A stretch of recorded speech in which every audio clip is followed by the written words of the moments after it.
The Alia family's love of London property and use of offshore financial secrecy to hide their wealth is mirrored by another political dynasty of the developing world, the Sharifs of Pakistan.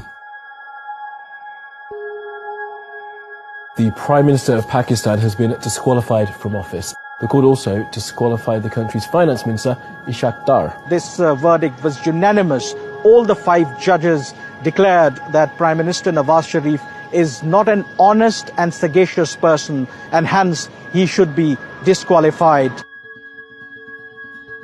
Nawaz Sharif is the 3 times elected Prime Minister of Pakistan. During his premiership in the 90s, Nawaz Sharif privatized many state-owned industries. The privatization policies which were initiated by Mr. Nawaz Sharif during his stints as Prime Minister during the 90s, that is the start of corruption, where a lot of state holdings, they were portrayed as if they are making losses, and then they were handed out to different political backers of Nawaz Sharif, his friends and his business associates. The government of Nawaz Sharif then passed a law that the tax authorities in Pakistan could not question the origin of money that entered Pakistan from abroad. One thing which we need to remember, and this is very, very important. When you're in the power, you can make laws according to your will. You can actually manipulate the system. You can bribe the people. You can get cuts from wherever you want. And this is what the Sharifs has been doing. And this is what they've been accused over the years. It's a close-knit family affair. In the case of Hudaybiyah paper mill, once you look at the directors and shareholders, it's only the entire Sharif family, the immediate blood relations, and a few cousins who are also mentioned as directors. To look at the shareholding of Ramzan Sugar Mill, that gives you an idea that it is run by Chief Executive Officer Mr. Hamza Shehbaz Sharif. Shehbaz Sharif is a younger brother of Nawaz Sharif. He was the leader of the Punjab Assembly while his brother was Prime Minister. He is accused of laundering tens of millions of dollars through the Ramzan Sugar Mill, a company owned by the Sharif family. Accounts were opened in the name of these low-level, low-wage employees who do not come into the tax net. Money used to be deposited in those accounts, and finally they used to land in the accounts of either Mr. Hamza Shehbaz Sharif, Mr. Sulaiman Shehbaz Sharif, or Mr. Shehbaz Sharif himself. In fact, these files which you see here, it gives the names, it gives the banking documents, the challans, everything which is mentioned in these, all the banking records, the names of the low-wage employees. Here is one example. Look at it. Mr. Masroor Anwar, he is depositing this in the name of Mr. Shehbaz Sharif. This is 1.6 million rupees. This was deposited in Habib Bank of Pakistan on 27th April 2017 when Shehbaz Sharif was the Chief Minister. This is another deposit, 13th May 2016, in the name of Mia Muhammad Shehbaz Sharif, an amount of 6,52,451 rupees deposited in an account by Mr. Masroor Anwar. 1 crore and 90 lakh rupees being deposited in the account of Mr. Shehbaz Sharif by Masroor Anwar. Now, you might ask, who is Masroor Anwar? Masroor Anwar, according to this investigation by the Federal Investigation Agency, was a low-level employee of Sharif family. Your own family member is the finance minister and your other brother is the prime minister. So then entire banking chain was there to facilitate them. And I was talking to one of the sources in the investigation because once they investigated the bankers as to how it was happening under their nose and why they didn't stop all these activities, they said that people used to come with gunmen into the banks. And one of the female investigators said she was crying a banking official that what we could have done. The bank managers, they used to get a call from top executives in the bank. The banks themselves were part of this nexus of covering up the corruption of the Sharif family. The so-called Panama Papers contain allegations of money laundering and tax evasion, involving world leaders, and where some of them are accused of hiding their money in many cases in an effort to avoid taxes. It was a surprise for the people in Pakistan because it came out internationally. It had much more credibility because previously over the years, the Sharif family had been using the news that all these allegations against them are politically motivated. Sharif's 3 children are named in the Panama Papers. His family owns properties in London through offshore accounts. Sharif's daughter denies owning the London properties. Documents from her allegedly date back to 2006 and show she is a trustee of the properties, not an owner. But those documents are written in a font called Calibri, which was not commercially available until 2007. If you look at 1992 and 93, this is a very important time. Mariam assets grew 21 times. And there's no justification for that. In a single year, you are not a business owner. There's no business under your name, but 21 times your assets are going up. In 1992, Mariam Nawaz turned 19 years old. After the Panama Papers revelations, Pakistan's investigative agencies probed the financial affairs of the Sharif family. The joint investigation team basically found out that Mr. Nawaz Sharif could not justify the assets he had made from known sources of income. That was one of the main charges. The matter was sent for criminal prosecution. In criminal prosecution, there was a trial which went on for almost a year. And in that trial, not even a single answer came from Mr. Sharif about the origin of his wealth or the explanation of those 4 Avonfield flats in London. Where is the money trail? That they have never been able to prove. The Sharif family is believed to be one of the wealthiest in Pakistan, but the origin of their wealth remains a mystery. The flat that you're living in at the moment in Mayfair was actually named in the Pakistani paper, The News, last year as one of 4 which was illegally bought by your father through various Swiss and offshore companies. Why don't people who are actually blaming us for that go to the courts and prove it? But do you know who owns the flat that you're living in? Well, that is not the question right now. Why not? But it's the question I'm asking you. Do you know who owns the flat? It's on a rent. I'm living on a rent basis which comes from every quarter from Pakistan. You're renting it personally, or the money comes from Pakistan? The money comes from Pakistan. I'm just like any other student living with his parents. I doesn't necessarily has to know about what the facts and who owns the flat and who pays for the rents and who pays for my living. The family deserves all this. It is not my fault that I was born in a rich family, in a wealthy family. My grandfather earned that with a hard work, sheer hard work. When you ask them that where you got this money from, they will start telling you the story of their late grandfather. At the time of independence, we came from India, we have businesses. Seriously speaking, there's no business in the world which has no money trail. If you look at their tax filings, it doesn't come out as a big industrial family. The Sharifs never featured in that rich families of Pakistan. But now if you make a list of the richest families in Pakistan, then definitely Sharifs would feature in the top 10, maybe in the top 5, because exact amount of their holdings as to how much is hidden in Luxembourg, in UK, in UAE, in Saudi Arabia, what is in different bank accounts in the United States, that is not known. Whether it is $4 billion or $5 billion, that is not known. In December 2018, as a result of the Panama Papers revelations, Nawaz Sharif and his daughter are sentenced to 7 years on corruption charges. Nawaz Sharif is granted bail for medical treatment in London and refuses to return to Pakistan. From London, Nawaz Sharif claims his downfall is a conspiracy by the Pakistani military. बिजली का bill बिजली बनकर गरीब पर गिर रहा है। बाजवा साहब, जवाब आपको देना होगा। दवाई ना मिलने से मेरे पाकिस्तान का गरीब मर रहा है। बाजवा साहब, बिजली का बिल बिजली बनकर गरीब पर गिर रहा है। बाजवा साहब, जवाब आपको देना होगा।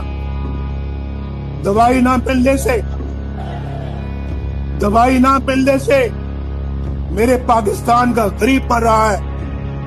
बाजवा साहब, जवाब आपको देना होगा। गरीब की रोटी 10 रुपए की हो गई है। बाजवा साहब, जवाब आपको देना होगा। और जनरल फैज, ये सब कुछ आपके हाथों से हुआ है। जवाब भी आपको देना होगा। आपने नवाज शरीफ को बागी कहना है, जरूर कहिए। गद्दार कहना है, जरूर कहिए। इश्तिहारी कहना है, जरूर कहिए। हाई जैकर कहना है, जरूर कहिए। लेकिन नवाज शरीफ अपने गरीब और मजलूम आवाज की आवाज बनता रहेगा। We contacted Priti Patel MP, the Home Office Minister, to ask her why Nawaz Sharif, who had overstayed his British visitor visa by 2 years, had not been extradited from Britain.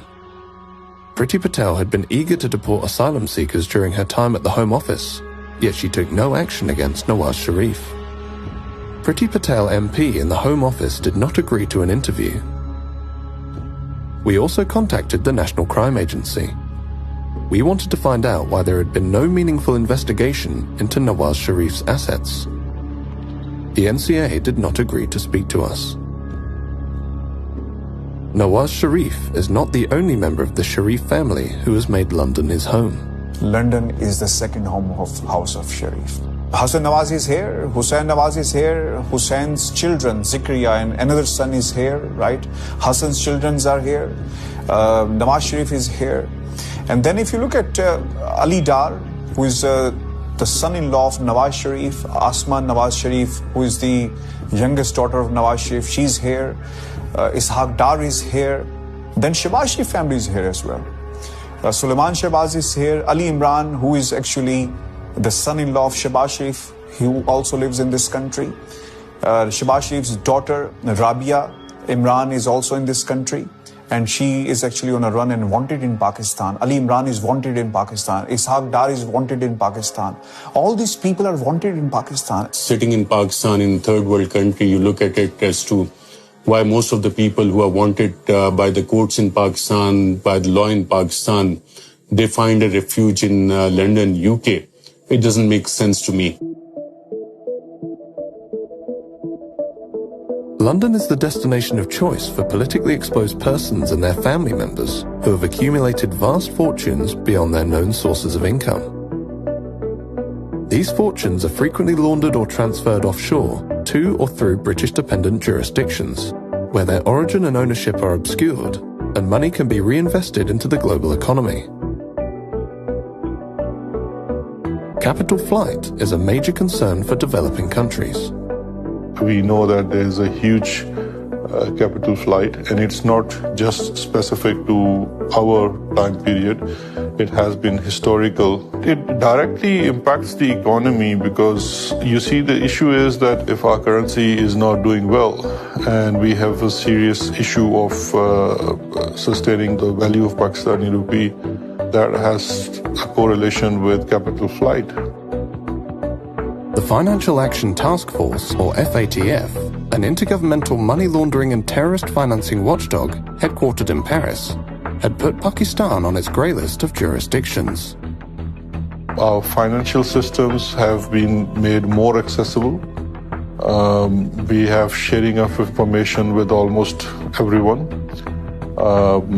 We are pursuing many money laundering cases as far as we can pursue, because of course the missing element still is the cooperation from the other jurisdictions. That is not forthcoming.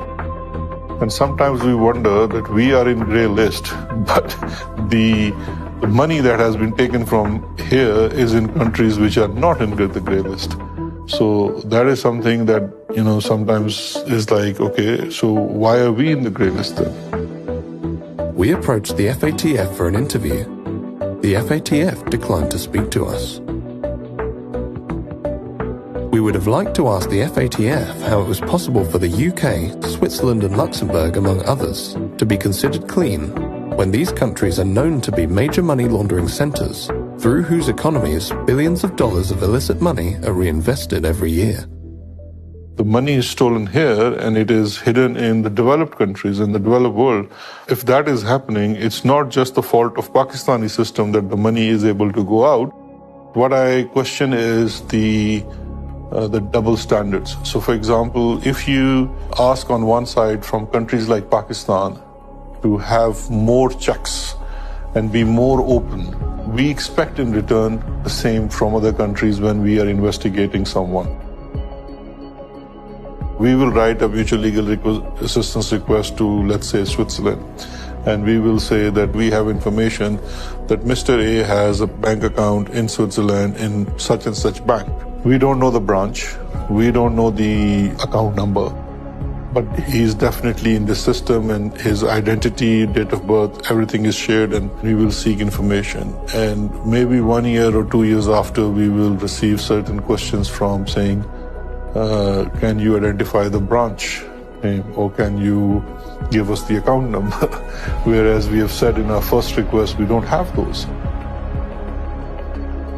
When Pakistan Tehreek-e-Insaf government came into power, we formed an informal arrangement with the UK authorities called Justice and Accountability Initiative, and NCA also set up a small anti-corruption unit within NCA, which was to assist in Pakistan on its request. The Home Office and the NCA, the UK's national crime agency, are responsible for dealing with mutual legal assistance requests by foreign states. Pakistan filed numerous MLA requests in relation to the Sharif family's assets in London. The requests on Sharif families are taking a lot of time. It's taking way too long to take some simple actions like, for example, freezing of assets or investigating the assets or the activities in the UK when people are, facing charges or convicted of serious crime in Pakistan. Pakistan did its part. We did our investigation. We did our inquiry. But has there been any investigation on British side? We don't know. What about the Mayfair flats? What about the whole property portfolio of Hassan Nawaz that has come in Panama Papers? The impression that goes to people is that everyone who commits such crimes or who is involved in corruption ends up in London, living in Mayfair flats. Rather than in the interests of the prosecution of crime. In February 2022, The Guardian newspaper reported that the former Conservative minister, Lord Foulkes, who attempted to introduce a public register of overseas property owners in 2017 and 2018, was approached by civil servants from 4 government departments who told him to drop the public register of overseas property owners. Lord Foulkes told the newspaper that it is a real irony that our reputation for protecting the rule of law is one of the things that attracts people who have very little regard for the rule of law themselves and come from countries which ignore it almost altogether. We approached the FATF, the National Crime Agency, the Foreign Office, John Glenn MP, the Economic Secretary to the Treasury, and Priti Patel MP in charge of the Home Office. None of these individuals and organizations agreed to take part in this documentary. But when we contacted Imran Khan, the then Prime Minister of Pakistan, Imran Khan agreed to our request for an interview. Hello, Michael. Nice to meet you.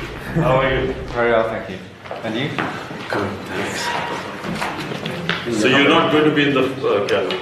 No, we'll be out. So what is this, sort of like a documentary? Yes. Or is it a question and answer? It's a documentary about individuals who've become very wealthy by being at the centre of power and currently have a lot of wealth in London, especially in property.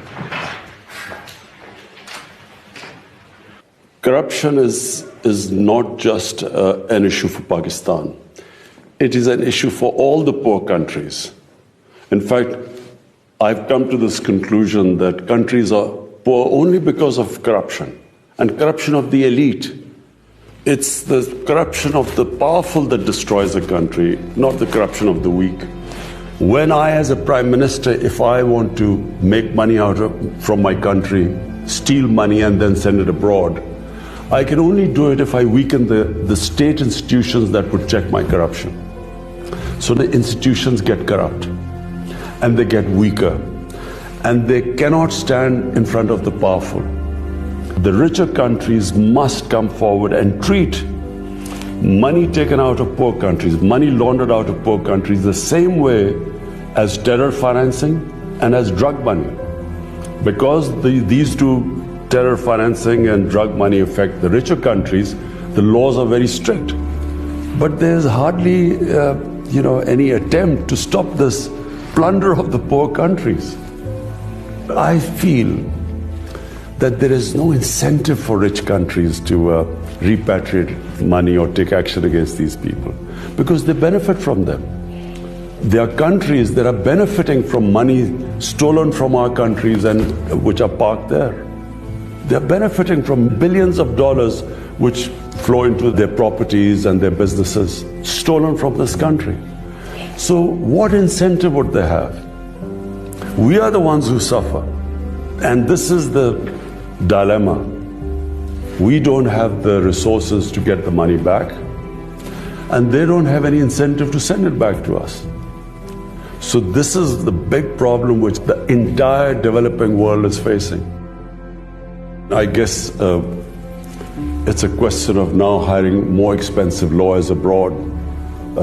But you see, when you look at the laws, they basically favor, I'm talking about the richer countries as a whole, they tend to favor the crooks. It is so complicated to get your money back.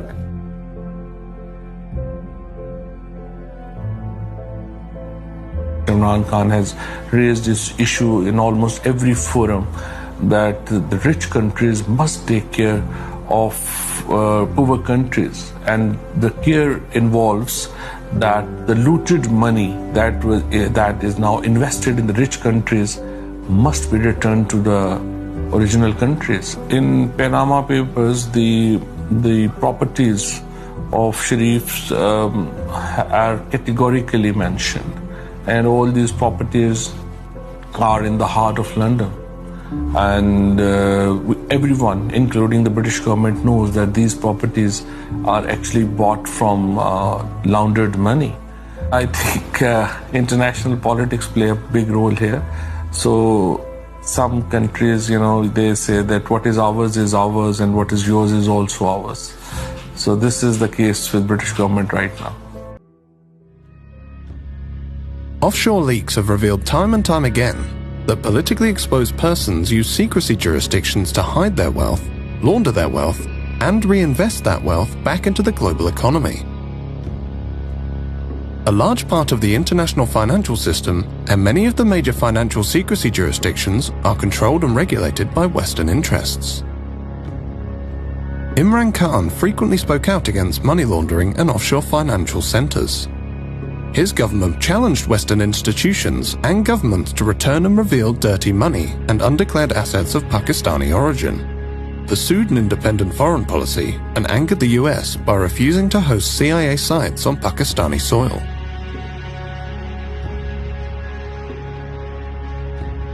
On the 7th of March 2022, the Pakistani ambassador to the US reported in a classified communique that Donald Lu, a senior State Department official, had informed him that Pakistan-US relations could improve only if Imran Khan was removed from power. Khan actually accused the US of being behind a conspiracy to get him ousted from power. The Prime Minister of Pakistan accused the US of working with the opposition to remove him from power. There is absolutely no truth to that allegation. We are not going to let propaganda, misinformation, and disinformation, lies, get in the way of any bilateral relationship we have, including with the bilateral relationship we have with Pakistan. Prime Minister Imran Khan has been ousted from power. Lawmakers elected the opposition leader Shehbaz Sharif as the country's new prime minister. A new dawn has started. A new day is coming. Allah has answered the prayers of millions. When Shahbaz Sharif, the brother of Nawaz Sharif, was appointed Prime Minister on Monday the 11th of April, the Guardian newspaper wrote, "He is known as a diligent administrator with such a great love of poetry that he often opens official meetings with recitals of famous revolutionary Urdu poets. His first words to Parliament were, 'One must set himself free from all bounds of desires.'" Imran Khan claimed he had been removed by a foreign-backed conspiracy. The US Embassy was calling members of my party backbenchers who were not happy, and they were the first ones who then jumped ship. And they were the ones who then offered $1 million each to buy my other members of parliament who actually jumped ship later on. And then Donald Lu's conversation with the ambassador, the next day the no confidence motion is tabled in the assembly. What do you think? You have made some significant allegations there. When it's not will allegations. You show we me have hard this evidence. Why would I want to blame the US if I did not have hard evidence? This was an official message with note takers given to our ambassador. Message received by me, by our president, given to the Chief Justice of Pakistan. This is rare. Not only was a democratically elected government removed through the conspiracy, we have been replaced by a bunch of criminals. 60% of the cabinet, which is sitting right now, is on bail. The Prime Minister was about to be sentenced in a corruption cases of billions of rupees, and his son. The Sharif doctrine is that you buy different people in all the important positions of power, whether it's in the media, you have your sympathetic journalists who continue to argue for you that the country can only be saved by the wisdom of the Sharif family. The generals, when they retired, they are also accommodated. The judges, once they are retired, they are also accommodated.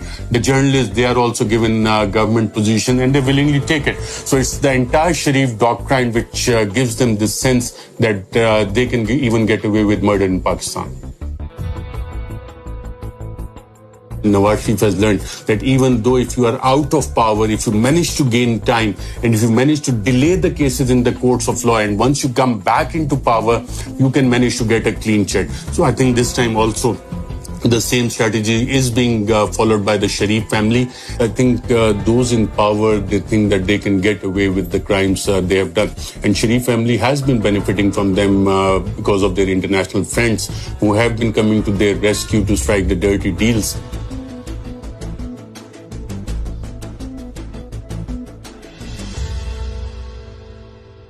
Someone once said that to accumulate wealth beyond one's wildest dreams, one must be close to the individuals who make the rules and who enforce those rules. When Shahbaz Sharif's coalition government was appointed, one of its first actions was to pass an amendment to restrict the power of the National Accountability Bureau, which had been in charge of investigating white-collar crime by public office holders. The amendment, which was passed in June 2022, was to take effect retrospectively. The amendment stipulated that the courts had to decide on the outcome of a case within 1 year, and stated that if sufficient evidence was not provided at the time of the arrest, the arresting officer could face 5 years in jail for the filing of a false reference.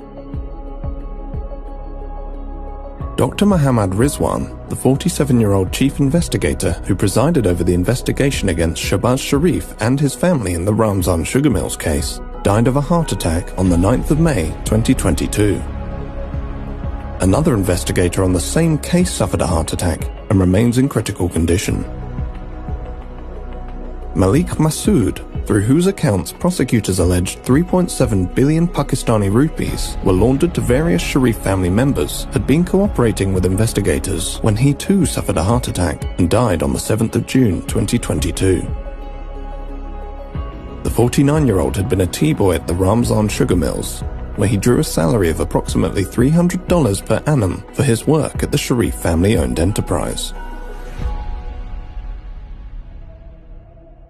According to the Wealth Report, London is the wealth capital of the world, beating New York to the top spot.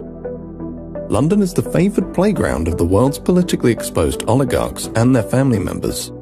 The Sharif family of Pakistan, the Aliyevs of Azerbaijan, the Kenyatas of Kenya, and many other current and former politically connected families who acquired vast fortunes beyond their known sources of income own billions of pounds of prime London property. London boasts the greatest diversity of international property investors, with people from 45 countries owning properties in London. British dependent jurisdictions continue to offer financial secrecy and tax evasion services. 84,000 properties in the UK are owned anonymously. The UK government has made repeated promises to crack down on dirty money, but on each occasion, the government has failed to implement the promised legislation or watered down the legislation so as to make it ineffective. Britain remains the capital of libel tourism, where the wealthy come to attempt to silence their critics. London continues to be a safe haven for the global elite that have fallen out of favour in their home countries. Pakistan under Imran Khan attempted for years to engage with Britain to repatriate laundered money. Many other developing countries have done the same, without success. We approached numerous UK government bodies and ministers for this documentary. Not one agreed to speak to us. The FATF, the Intergovernmental Money Laundering and Terrorist Financing Watchdog, headquartered in Paris, indicated in its first review after the ousting of Imran Khan that Pakistan had met all of the compliance recommendations to be removed from the FATF grey list.